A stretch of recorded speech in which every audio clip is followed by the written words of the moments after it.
So, hi, everybody. I'm Arne Kumigai, Vice Chair Education, Department of Medicine. Have the absolute pleasure of moderating citywide medical grand rounds. I first want to start with a land acknowledgement, as is the custom in the department. We'd like to begin with an acknowledgement of the land on which we work, study, and live. We recognize that many Indigenous nations have longstanding relationships with the land upon which the University of Toronto Department of Medicine's work is conducted. We acknowledge our presence on the traditional territory of many Indigenous nations, including the Mississauga of the Credit, the Anishinaabe, the Chippewa, the Haudenosaunee, and the Wendat peoples. Today, this land is home to many diverse First Nations, Inuit, and Métis peoples, and we are grateful to have the opportunity to live, work, and gather on these territories.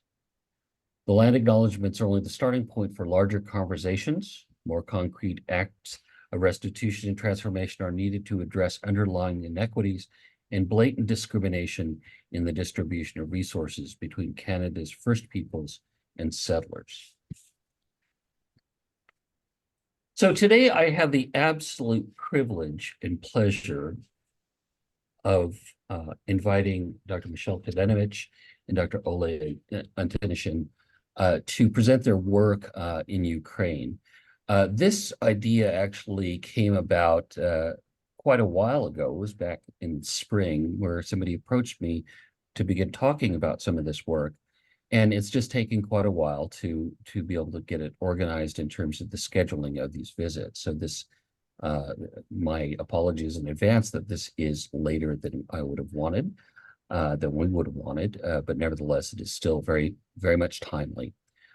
This is involving the work in Ukraine. This is a conflict and the source of great suffering that is now often being overlooked in today's news. So this is the reason why I've asked Oleh and Michelle to speak on it.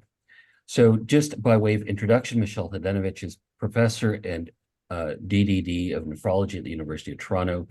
She received her MD. I'm actually not, Arno. I'm actually not the DDD. I'm the PIC of Sunnybrook. I'm sorry. Whoa. Okay. Yeah. Thank you. I just gave you a new appointment. So the PIC at Sunnybrook. I apologize. I'm thinking nephrology.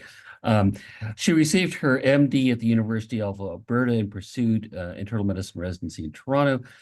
Did postgrad work and a master's of science at Stanford. She's a specialist in glomerulonephritis and is clinical research director for the Toronto Glomerulonephritis Clinic and Registry. She has a major interest in steroid-sparing regimens for the treatment of nephrotic syndrome, and importantly, has an international reputation in kidney disease and pregnancy. Michelle has received a number of local, national, and international awards, including the American Society for Nephrology's Mid-Career Award for Distinguished Clinical Service, and she's also a master clinician in the Department of Medicine. Dr. Oleh Antonyshyn is professor in the Division of Plastic Surgery at the University of Toronto and has a subspecialty practice in cranial maxillofacial surgery at Sunnybrook. He earned his medical degree from the U of T and completed a surgical residency at the University of Western Ontario. Following his certification in plastic surgery, he pursued additional 4 years of subspecialty fellowship in craniofacial surgery. He became the head of plastic surgery at Sunnybrook in 1992, and in 1996 established an adult craniofacial program to address the specific needs of adult patients with post-traumatic and post-ablative craniofacial abnormalities. He is Associate Scientist, Imaging and Trauma Research at the Sunnybrook Research Institute. Dr. Antonyshyn is actively engaged in humanitarian surgery initiatives and global surgery education. In April 2014, he traveled to Ukraine as part of a medical needs assessment team to assess the capacity for managing trauma following Maidan. Since then, he has led 11 Canadian surgical missions to Ukraine to teach and perform reconstructive procedures on war casualties. In February of 2016, he received the Order of Merit from the President of Ukraine, and in November of 2018, he was awarded the Meritorious Service Medal by the Governor General of Canada for his efforts. In January of 2019, Dr. Antonyshyn launched the Sunnybrook Ukraine Surgery Education Partnership, and in March of that year, of 21, critical year, he initiated the Canada-Ukraine Surgery Aid Program to specifically address the needs of civilian and military casualties resulting from Russia's invasion of Ukraine. So it is an absolute delight and pleasure to welcome both to speak today. And Oleh and Michelle will be speaking on the Canada-Ukraine Surgical Aid Program, Reconstructing Casualties of War. Great, thank you And so then over to much. Michelle first. Thank you. Thank you, Arno. Thanks so much. So title of our talk today is called Reconstructing the Casualties of War. We're going to speak to you about the Canadian Surgical Aid Program, or what we call in short CUSAP. Objectives after this session are to, we'll speak to you about the reconstructive surgical needs of Ukraine, which are really very, very extensive. And we'll spend quite a bit of time really telling you how we organized a mission of this magnitude, which is also, it's Herculean, to be very honest with you. And I think you'll see that as we go through that. And then Oleh will share with you sort of our outcomes to date. This is going to be a bit of a tag team talk. So you'll see me speaking and Oleh, and we'll do our very best to make sure we don't mess up with our slides as we go through. So on February 24th, 2022, which is a kind of a day that's burnt into the minds of every Ukrainian living in Canada as part of the diaspora, Russia invaded and launched a full-scale war in Ukraine. And this is sort of the point where every Ukrainian doctor found each other and started to work together to see what they can do. And everybody really did want to pitch in and do something to help. Oleh was already way on his way, but we were able to join and assist with this mission. Nobody actually knows how many military casualties there are in Ukraine or how many people have been wounded. Any figures that are released are likely to be underrepresented of the true issue. But as of December 2023, it's been estimated that there's been 70,000 Ukrainian soldiers killed and possibly between 100 to 120,000 injured.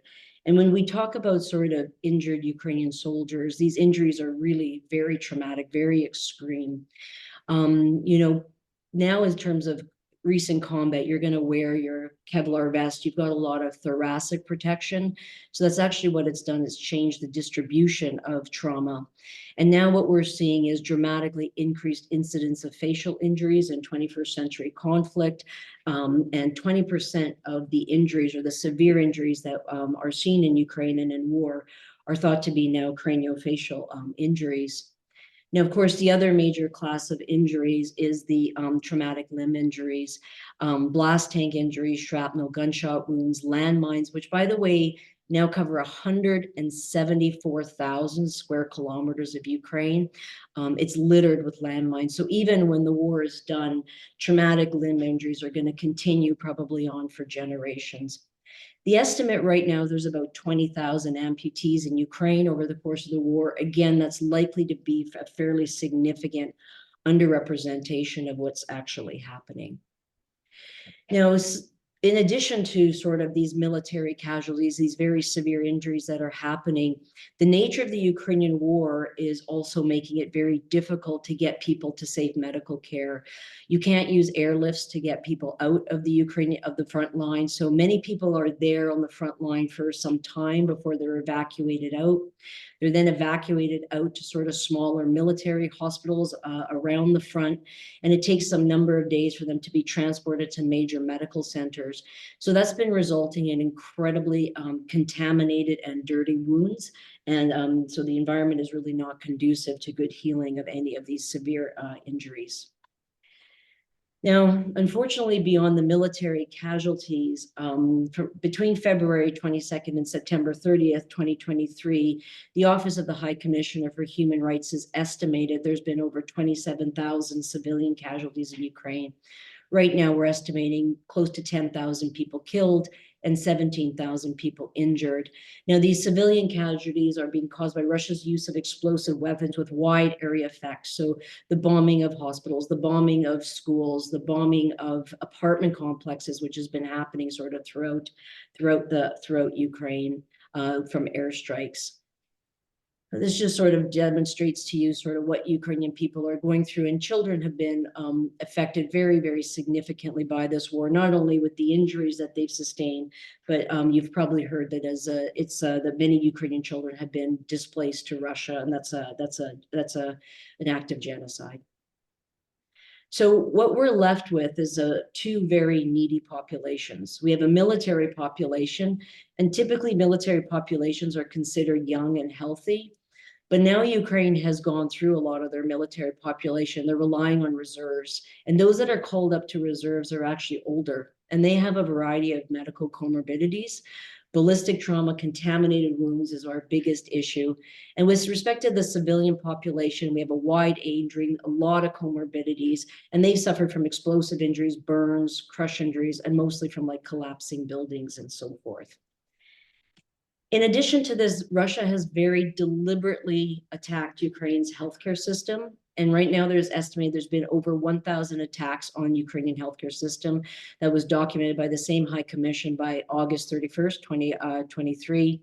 Over 400 hospitals and clinics have been damaged or destroyed. So that's about 1 in 10 hospitals in Ukraine that are damaged or destroyed. There's been approximately 79 attacks on ambulances, 180 documented attacks on other healthcare infrastructure like pharmacies, blood transfusion centers, and dialysis units, for example. 254 attacks on healthcare workers have been documented. 148 are estimated to have been killed and 106 injured. And again, this is our probably very significant underrepresentations. And when you can see from this slide as to where the hospitals and the clinics are being targeted, although it's very much concentrated in eastern Ukraine, you can see that that spreads well into central Ukraine as well, with Kiev being a very important hub for quaternary care also being targeted. So deliberate attacks on healthcare is considered, again, that's considered a war crime. And the WHO has called for a probe into the 200 attacks on healthcare facilities in Ukraine. And this picture comes possibly from one of the most notarized one, where the obstetrical hospital in Mariupol was attacked, and that resulted in quite a significant loss of life. So even in addition to just these hospitals, even when they're not attacked, with the attack sort of on the power grid and the infrastructure in Ukraine, you can see what working in a Ukrainian hospital looks like. Many surgeries are being done in the dark. Somebody's holding a light for you. They're using a generator. So the infrastructure as well in Ukraine has been largely damaged. And that's one of the reasons that when we speak to you about our mission, that we needed to have it outside of Ukraine. So I'm going to hand over now to Dr. Oleh Antonyshyn, who is going to provide the next steps of this talk. Thanks, Michelle. So we started our surgical missions to Ukraine in 2014, and the need arose when Russia first annexed Crimea and initiated a war in the eastern provinces of Ukraine. And for the most part, during those ensuing 5 or 6 years, the casualties were largely military casualties. We had some expertise in craniofacial reconstruction, and our goal was to help manage some of those patients in the military hospitals and teach local surgeons the best possible techniques in craniofacial reconstruction. So we operated in military hospitals in Kyiv, in Odessa on the Black Sea, and in Lviv in the western part of the country. And at that time, we really utilized skeleton crews of volunteer Canadian teams and relied on the local hospitals to provide perioperative care and nursing care and aftercare for these patients. And next slide. And everything changed in February 2022 with this full-scale invasion. The airspace was not safe, so it was not possible to fly medical crews and equipment in and out of the country at all. The infrastructure was unreliable, and we couldn't afford to do major reconstructive procedures and have power failures and light failures and so on. And the scope and the range of the post-traumatic deformities we were seeing were so large that we needed to ensure that we could ensure safety of large groups of Canadian volunteers. And next slide. So we launched a program called Canada Ukraine Surgical Aid Program, and it differed from everything else that we've been doing by primarily by the following features. We wanted to provide complex reconstructive surgical care to both civilian and military victims of Russia's invasion in Ukraine. But we had to do so outside of the boundaries of Ukraine. And this all of a sudden added layers of complexity, and we'll describe how we organize ourselves to be able to do this. But the specific goals to allow us to meet this objective was first and foremost to be able to organize and fully equip a team of multidisciplinary team of Canadian experts. The second was to identify a suitable host hospital in a country adjacent to Ukraine and to establish everything that was required to provide those professional collaborations and meet those regulatory approvals that were required to ensure this type of activity. And the third was to develop some sort of method of remote patient referral, triage, and transportation. And next slide. Our second objective was to continue to provide education for Ukrainian medical professionals. But again, there was this additional layer of complexity because we couldn't, most of this teaching had to be done remotely. There was a limited number of surgeons or nurses or physicians that could travel to Poland with their patients. And next slide. So in terms of preparing, this is a very major undertaking, and preparations took some time. First and foremost, we had to secure financing. We wanted to make sure that we could finance these operations over the first few missions. And we were very fortunate to be supported by the Canada Ukraine Foundation, who ensured this financing, secured this financing for us. The second thing was that we had to ensure the regulatory approvals of both the Ministry of Health and the Ministry of Defense in Ukraine, as well as in Poland. And we had to provide a mechanism for licensing all of our nurses and all of the physicians and surgeons in Poland. And the final piece of the puzzle was navigating all those logistics of identifying, triaging, and moving patients in and out of Poland. And next slide. So in terms of the preparations, we approached each and every operating room at Sunnybrook and asked their surgical leads and their charge nurses to tell us what their surgeons would require to be successful, to be able to successfully complete certain types of procedures in a foreign country. And we obtained those pick lists, and we looked at the big ticket items and asked commercial vendors to donate those devices to us. So things like microscopes and drills and high ticket items. It was incredible how generous these companies were. And the instruments that remained and the disposables were acquired through Plexus, utilizing the purchasing power of Sunnybrook. So Sunnybrook was instrumental in helping us getting started. All of this stuff had to, if you go on to the next slide, there'll be a little video acknowledging all of those various commercial vendors and providers that provided this equipment for us.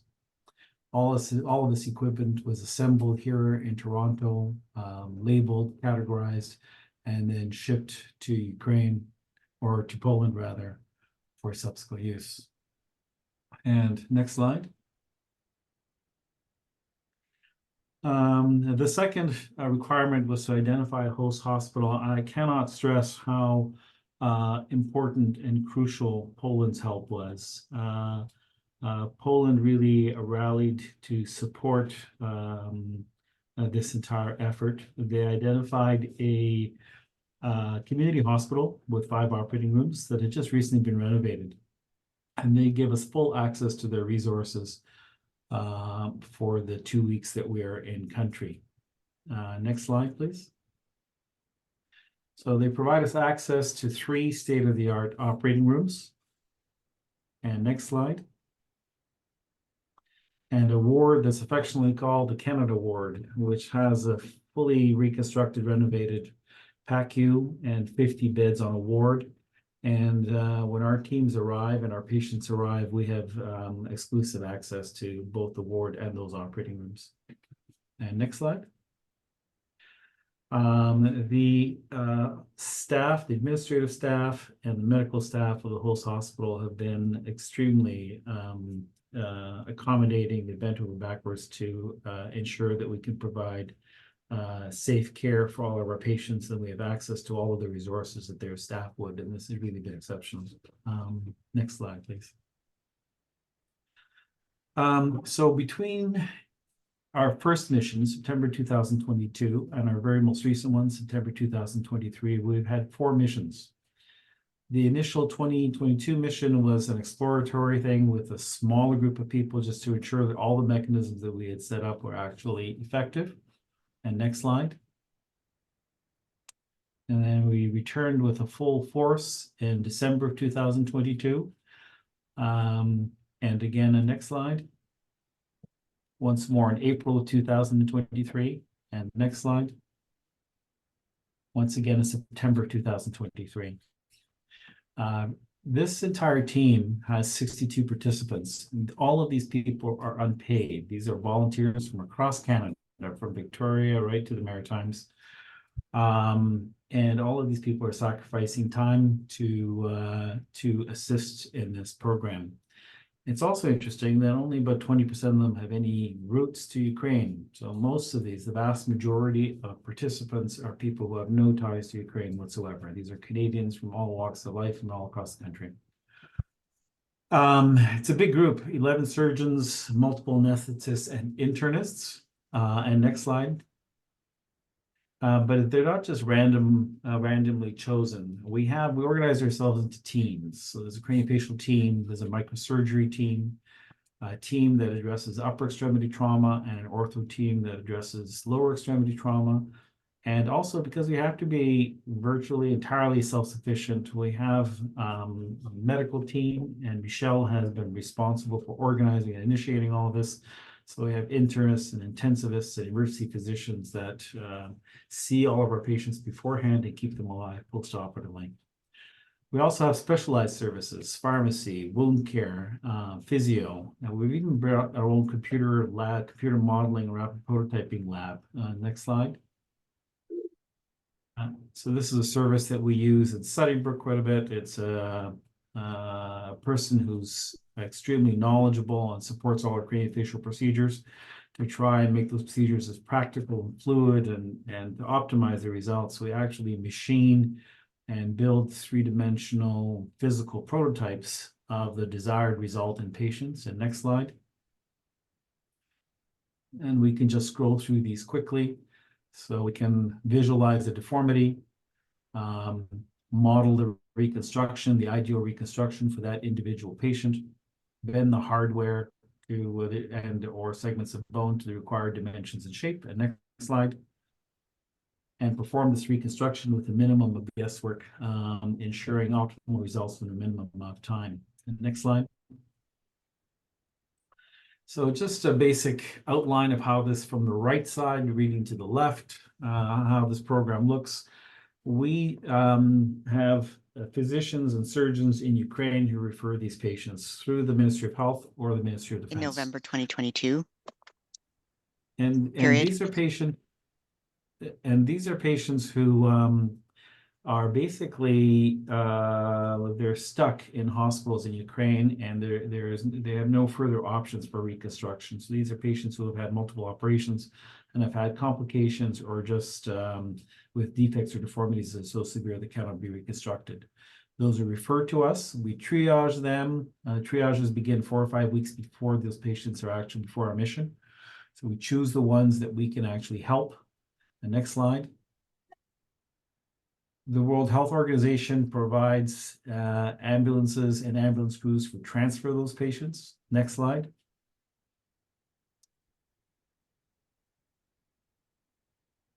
Patients are admitted to hospital several days prior to surgery, and they are thoroughly assessed. It's important to note that the Polish hospital provides us access even on the weekends when we arrive, to everything, all of their resources, CT scans, angiograms, MRIs, whatever's required in preparation for those patients.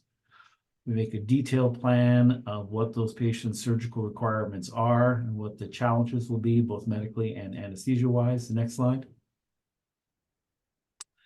We run this like a hospital. It's basically a mobile tertiary care facility. We have access to 3 operating rooms, so we'll make up lists designating which team, which nurses, which surgeons and anesthetists go into which room, how we'll order the patients, and ensuring that we have sufficient equipment, specialized equipment, drills, and so on to accommodate each operating room. Next slide. And in many of these cases, we're operating on have multiple teams operating on different parts of the patient. So this is a craniofacial reconstruction with one team and harvesting of bone and preflaps from a forearm in that same patient going on concurrently. And next slide, please. Yeah, so as Oleh already mentioned, after they come out from the surgery, they go straight to a PACU where they're managed by our medical team. We're quite lucky. It's almost ICU capacity with the exception of ventilation, but we can do pretty much anything in the PACU. And I bring along with me highly trained physicians, ICU, ER. I'm the least capable person on the mission. So I think that says something about the internists that we're bringing.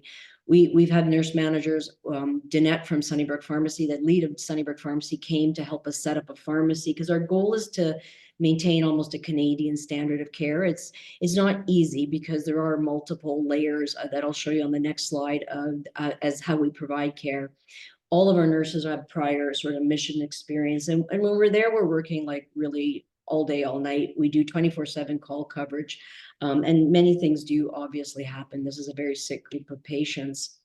We're very lucky though, because we are able to work with Ukrainian physicians. And these 2 young women that you see here, one is from the Donetsk area, the other one's from Mariupol. Neither will ever go back to their homes. Their homes no longer exist, but they've now relocated to Poland and they're on this ward with us and they work with us in a very, very regular basis. We manage a lot of things. It's like very much, like I said, like an intensive care unit.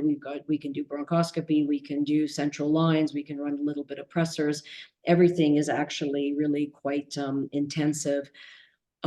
We also have wound care nurses that come with us because the wounds are really very severe, as you can see in these pictures. So these are 2 highly trained wound cares that join us on these missions.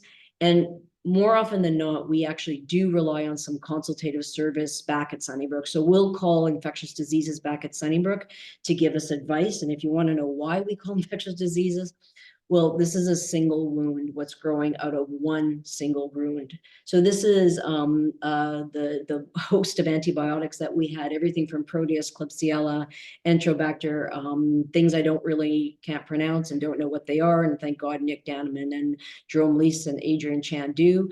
But this is what can be growing out of a single wound. And these are all multi-drug resistant wounds.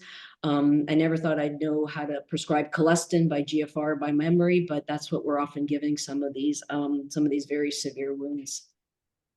And of course, as mentioned, we also bring physio and occupational therapy, and this is really necessary because all these things that we do need to be splinted, need to tell them how to exercise, and that's not readily available in Ukraine right now. So we have to provide that kind of care as well.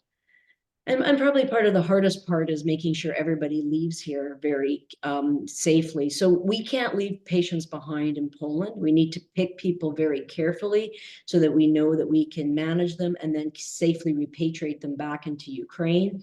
We do send like a clinician manager into Ukraine because once we get them to Lviv, they then spread across all of Ukraine. So there's a lot of very significant issues that need to happen.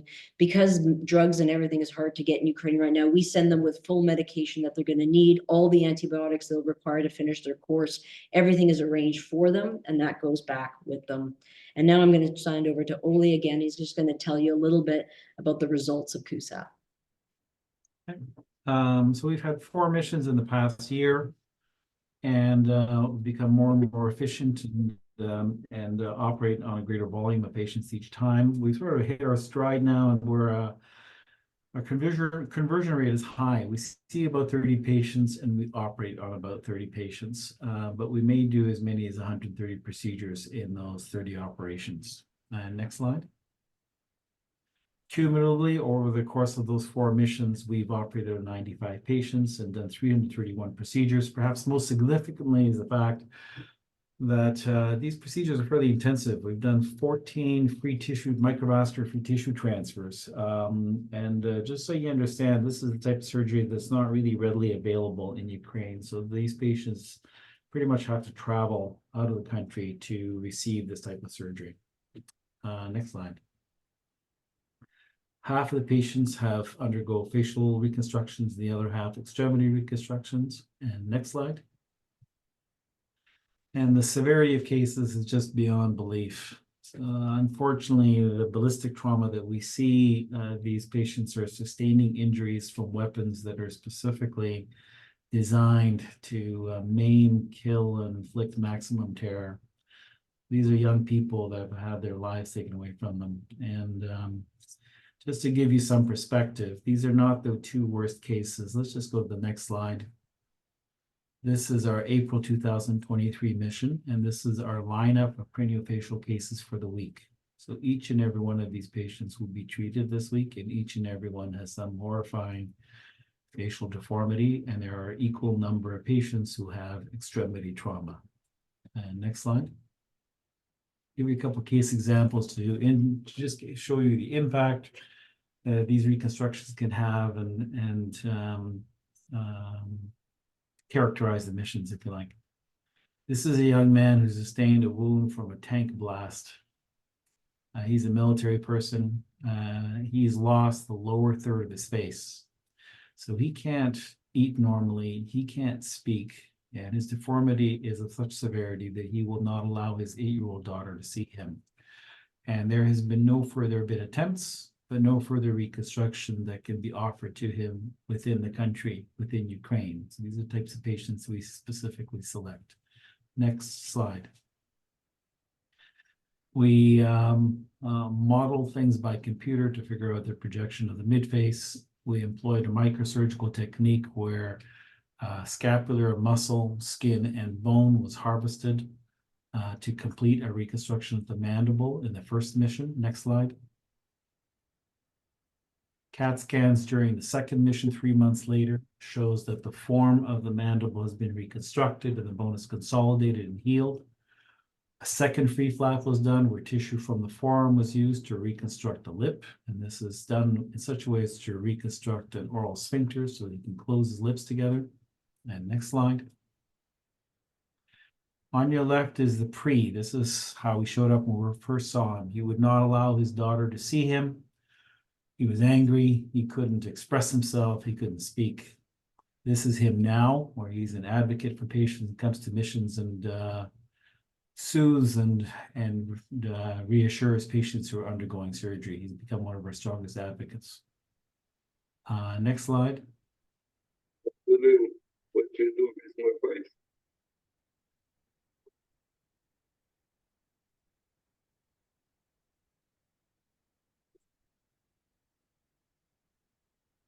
Well, 9 months, guys. Angel Kim, I love you all. Dr. Danny Epikidis is head and neck surgeon here at Center. Thank you very much. And was instrumental in doing these reconstructions. Next slide. This is again a military person. This young man has had his midface and his nose wiped out. His lip was reconstructed, upper lip was reconstructed using the lower lip, and his nose was reconstructed using his forehead and a graft from his rib. Next slide. Вони відновили мені носа. And that's his reconstruction. На цьому етапі зроблять трошки обличчя, губи, рот. І третій етап, як на мене, найважливий. У мене пересадка буде кістки на відновлення верхньої щелепи, якої частково немає. Таких операцій, такої складності, я не знаю, де іще і хто може їх взагалі зробити. Вони дають людям надію і бажання продовжувати життя і боротися. This last case is a civilian. Her name is Oleh, and I'll let you tell her story. The procedures were limb salvage for both limbs. And again, her needs exceeded what could be provided in country. and she traveled to Poland to have her limbs salvaged. Next slide.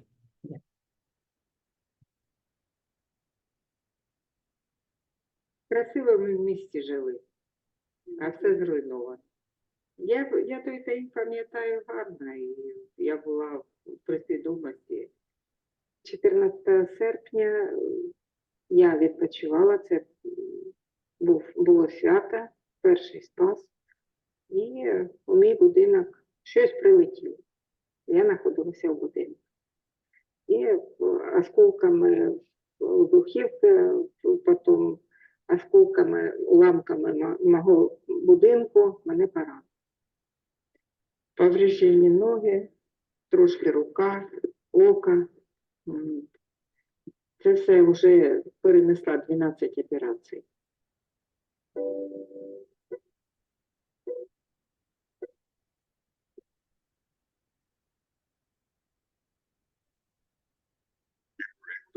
So fixing those mistakes and put internal fixation.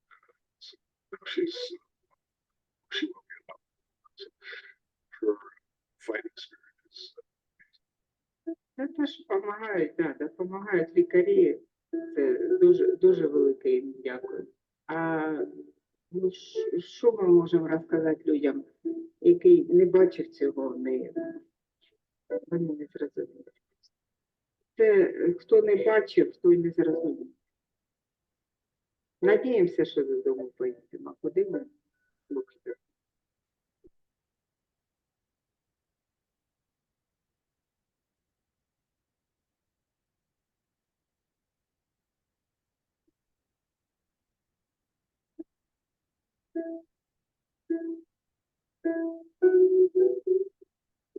Я дуже люблю танцювати.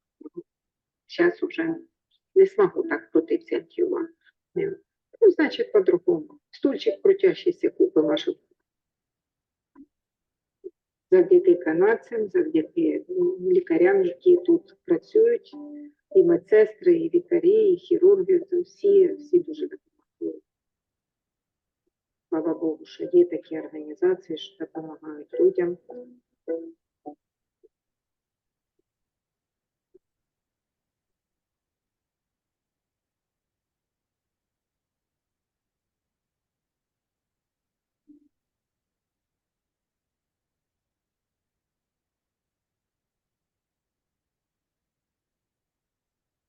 You're up, Oleh. Education was providing education is a little more difficult when done outside of the borders of Ukraine because there's a limited number of physicians or nurses that could travel with patients. We have encouraged that as much as possible, so we will have up to 20 or 22 people coming to these missions, and they actively participate in the care of those patients, and they're fully invested, and that's an important thing because they look after those patients after they go home. And next slide. But to ensure that we can provide surgical education to a broader audience, to a broader number of participants, we are exploring ways and have initiated remote teaching efforts.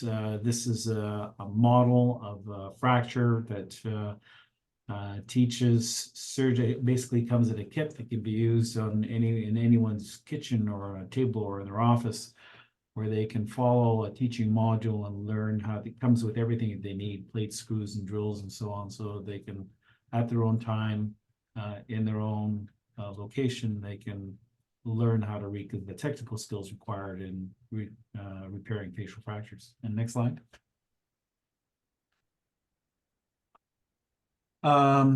So first and foremost, we're extremely grateful to this very dedicated group of volunteers from across Canada. It really is amazing for me to see how people sacrifice their time with their families, their vacation time, and so on to do purely humanitarian work, and their efforts are so much appreciated by all of us, certainly appreciated by the patients. And next slide.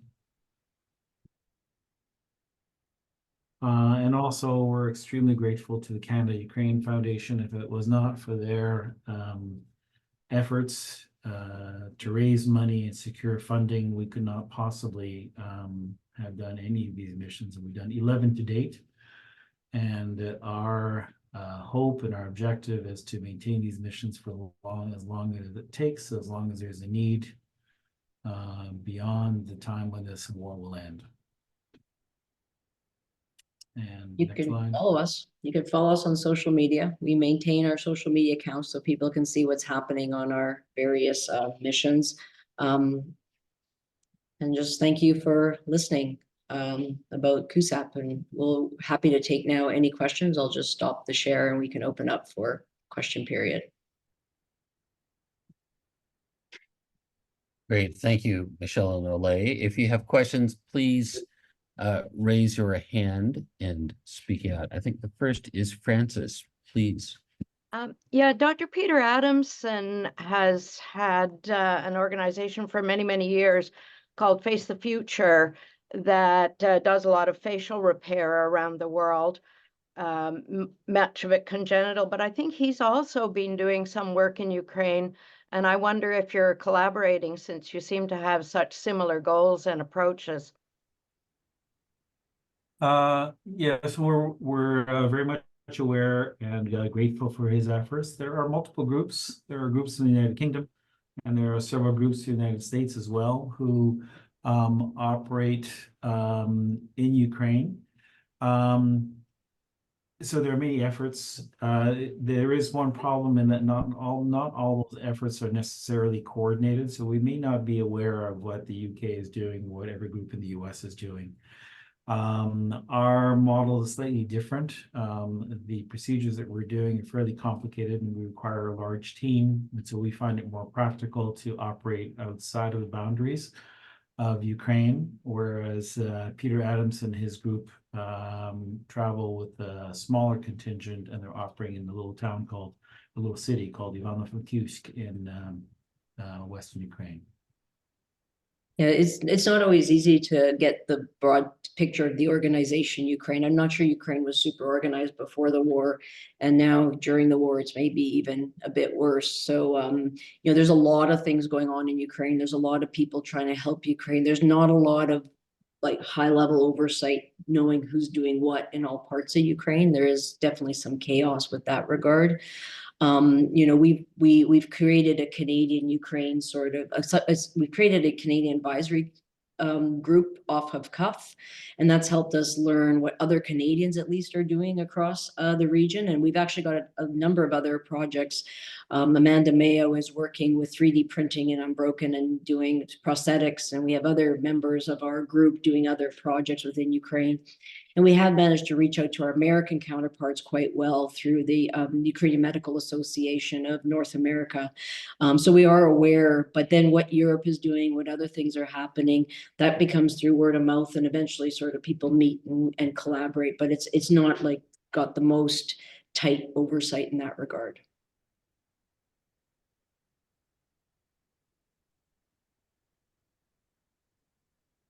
Thank you.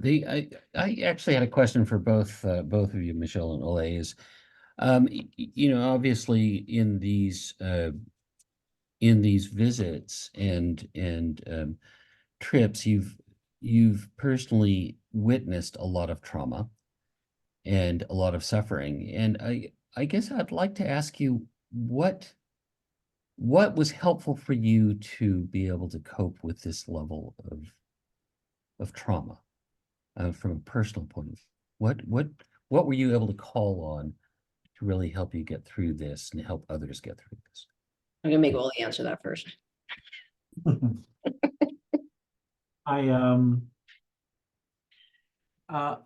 guess on the one hand, having a really well integrated supportive group that travels with us is extremely helpful, because I know that everyone's going through a very similar experience. I rely on the entire team, to support me during the day when I'm doing whatever I need to do with patients. And it's extremely reassuring to see people who have no ulterior motive. They're just there for purely humanitarian efforts and to do their very, very best to help patients who otherwise would not get that help. And that helps me get through the day. And I guess the second part of it is just the the patients themselves. You know, when you look at them, it's like a band of brothers and sisters. They're in a different country. They've undergone tremendous trauma. Just to see that they've been willing to travel that distance to come and see us for some hope of an improvement in their life, and that they have the resilience to struggle through that surgery and to go on with their lives, to return to Ukraine and go on with their lives. That reward in and of itself gives me a reason to do this over and over and over again. Yeah. It is sort of like, Oleh's been doing this for a very long time, whereas most of us, like me and Rob and some of the other ones, and Neil out of Kerry, we've been doing this like for much less time. But, you know, I think it's so rewarding that you have this extreme need and you're able to help in some small way, even though the whole grand, you know, problem is so significant. It does feel like you're doing something impactful. And I think that is a coping mechanism. So, you know, I think all of us are, you know, there's many, you know, this is not the only war, as we all know, going on in the world right now. And I think, you know, depending on your, you know, how close you are to it, like me and Oleh are both Ukrainian. We both are, you know, come from Ukrainian background. So there's a part of this is a little more personal. And I think doing something has been a lot. I think that's what's been the sort of therapy and the coping of the war, because you're doing something that's actually feels like you're contributing in a way and not just on your media feed or whatnot, because that I think that's sort of the therapy in a way, is actually going there when you meet the patients and you work with the same team over and over again, and they're so committed, and there's just such, like, you look forward to the next mission, even though it's a really hard work and it's really exhausting. You're kind of we're ready to go back already. So, and we're planning the next one, and we'll be going back in April and May. And drinking helps sometimes, or just kidding. So another quick question. Linguistically, are you both fairly comfortable in Ukrainian, speaking Ukrainian? And has that been an obstacle for the teams? We get help. So again, about a fifth of the group will have some ties to Ukraine. Not all of them necessarily will speak fluently. And especially when it comes to technical language, is difficult. So those the names for instruments and so on don't translate that easily. So what we learned when we were doing our missions to the military hospitals was that that was a basic hurdle that we recognized right away. And so what we make sure of is that we have medical students or dental students who can speak Polish, English, and Ukrainian. And they're posted, these young people who can speak multiple languages and have some understanding of the procedures or the instruments, are available in all the patient care areas, including the operating rooms. So the surgical team around the operating table, these might be for the most part people who speak English only, they're all Canadians. But if I need something in the operating room, or I need something done with the patient, or need something communicated, I have a young student standing right next to me who can translate Polish or Ukrainian to anyone. And I think that in of itself has been an incredible opportunity, because these are often young medical students from Ukraine. And, you know, as we've met them on this, Jillian will know, we just recently put together an educational grant for their needs, and it was been just recently funded by the Temerity Foundation. So each time we go, we find new needs, and then we also find new opportunities. And I think having these little young medical students, these bright minds around you acting as translators and getting to know them, has also been like part of the experience that's been so rewarding. And my Ukrainian got better. So like the first mission, word finding difficulty, second one I understood, and by the third one I can kind of tell you when to take your stitches out. So it does, as you get immersed, you do get better at it. So I still can't understand Oleh, though. He's got a different dialect than me. Jillian, please. Thank you. This is just heartwarming to listen to. Thank you for all that you're doing. I guess I have two questions, one for the two of you, and one for actually Rob Fowler, who we saw in a lot of pictures.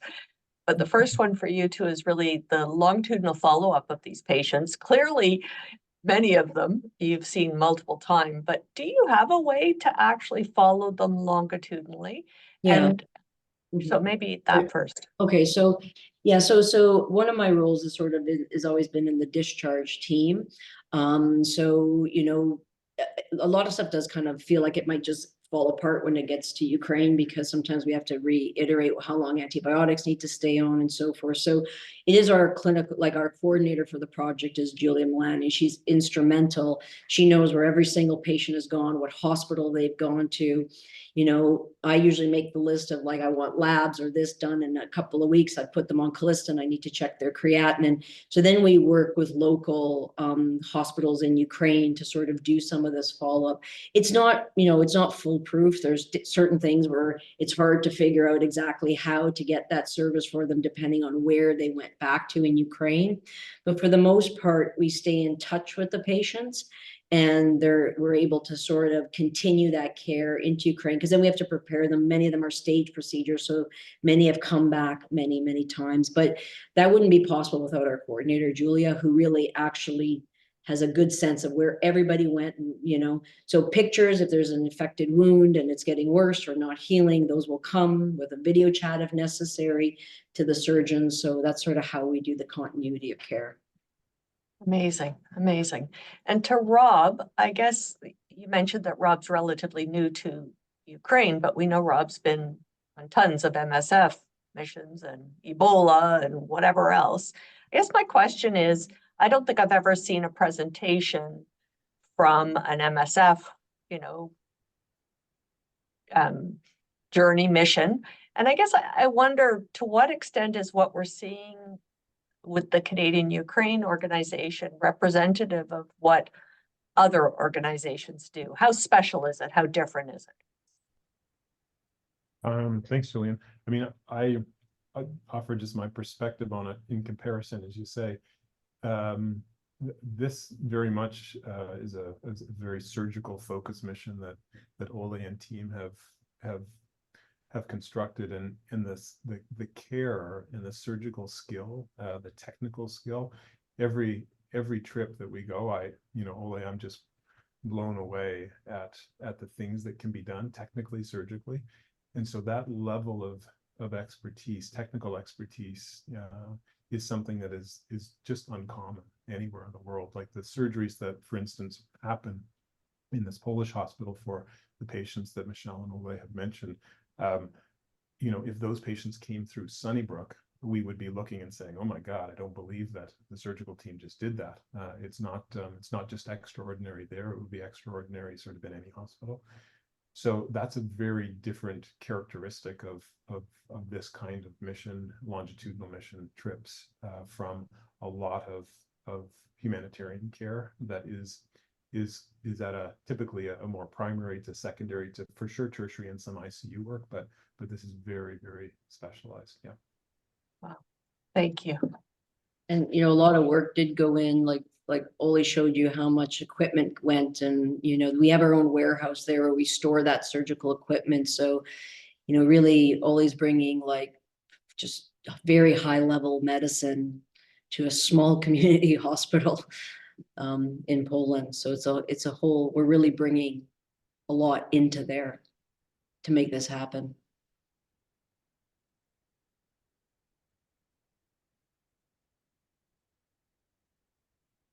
Anyone else have questions, comments? Please raise your hand.